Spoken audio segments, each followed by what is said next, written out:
ओम शांति। 1 अक्टूबर के ईश्वरीय महावाक्य नंबर 1, आपस में एक दो का रिगार्ड रखना है। अपने को मियाँ मिठू नहीं समझना। बुद्धि में रहे जो कर्म मैं करूँगा मुझे देखकर सब करेंगे। नंबर 2, गृहस्थ व्यवहार में भी रहना है, लेकिन आपस में एक दूसरे के संकल्प विकल्प ना चले। आत्मा भाई भाई की दृष्टि पक्की हो जाए, इस अवस्था को जमने में टाइम लगता है। नंबर 3 पॉइंट है, जब हम बाबा को पहचान लेते हैं तो ऑटोमेटिक हमारी प्रतिज्ञा हो जाती है कि हर एक हम इंडिपेंडेंट स्वतंत्र पुरुषार्थ कर पद पाएंगे।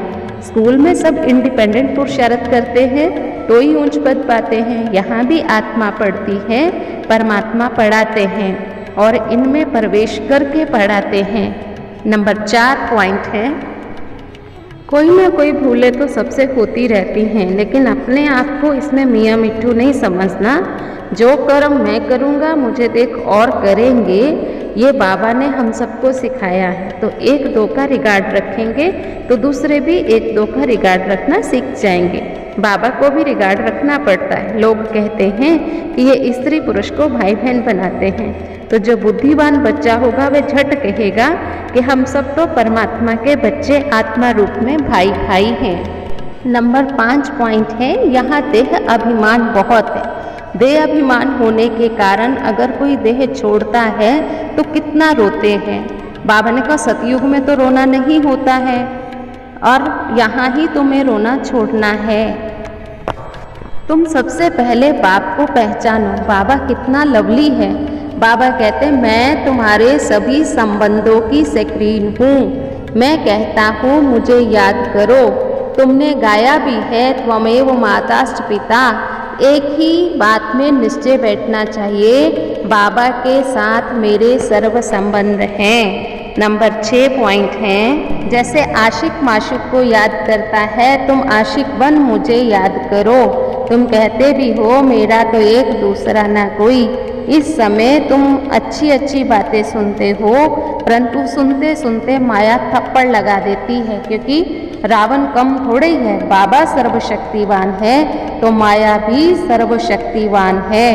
इसीलिए बाबा कहता है अब इन विकारों का दान दे दो तो तुम्हारे पर जो ग्रहण लगा हुआ है वह छूट जाएगा। फिर भी एकदम नहीं छूटता है, तपस्या करनी पड़ती है। नंबर 7 पॉइंट है, बाबा कहते मीठे मीठे बच्चे सिक्की लदे बच्चे बने होना, 5000 वर्ष बाद मिले होना।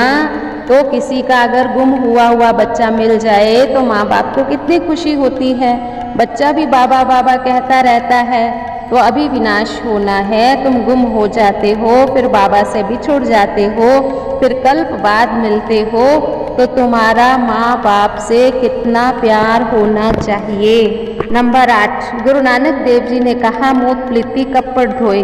तो शिव बाबा ही आकर के हम बच्चों को पतित से पावन बनाते हैं और बाबा को याद कर आत्मा श्रुड़ बुद्धि बन जाती है। माताएं कन्याएं बहुत अच्छी अच्छी खड़ी हो जाती हैं। माताएं बैठ करके दूसरों को समझाए, हिम्मत और निर्भयता चाहिए। बाकी तो सब नरकवासी लोग दुर्गति में ही हैं। बाबा ही सदगति में ले जाने आया है, इसलिए हमें चुप रह करके बाबा को याद करना है।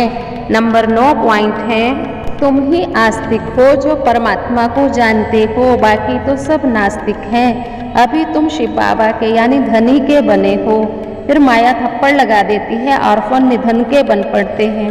भले ही बूढ़े हैं परंतु माया उनको भी जवान बना देती है। माया के तूफान तो आते ही रहते हैं, लेकिन तुम्हें एक शिव बाबा की याद में रहना है। नंबर 10, तुम्हें 1-2 का सहयोगी बनकर के रहना है, एक दूसरे को साथ लेकर के चलना है। हम इस यात्रा पर हैं, बाबा की श्रीमत पर चलते रहना है। सारा मदार बुद्धि की यात्रा पर है, अचल अडोल अंगद की तरह बनना है। यह अवस्था भी धीरे धीरे अंत में आ जाएगी। वरदान, नथिंग न्यू के पाठ द्वारा विघ्नों को खेल समझकर पार करने वाले अनुभवी मूर्त हो। विघ्नों को देखकर घबराओ नहीं, मूर्ति बने रहो। तो कुछ हैमर यानी हथौड़े तो लगेंगे ही, हैमर से ही ठोक ठोक कर ठीक करते हैं ना।